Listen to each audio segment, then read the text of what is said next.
pinaniniwalaan ng social media personality na si Sian Gasa ay matagal nang may relasyon ng aktor na si Sian Lim at network producer na si Iris Lee.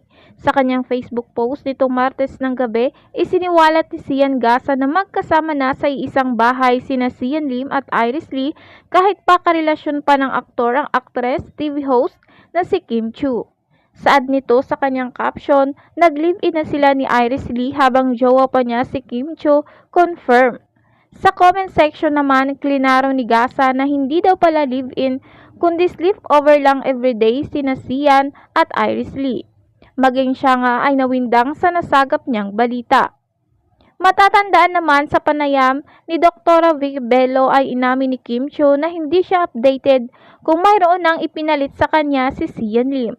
Say ng aktres, hala hindi ko alam dok, wala akong idea ani ni Kim Chiu sa tanong ni Dr. Vic Bello kung totoo ang mga nababalitaan nito na nakamove on na ng bonggang-bongga si Sian Lim.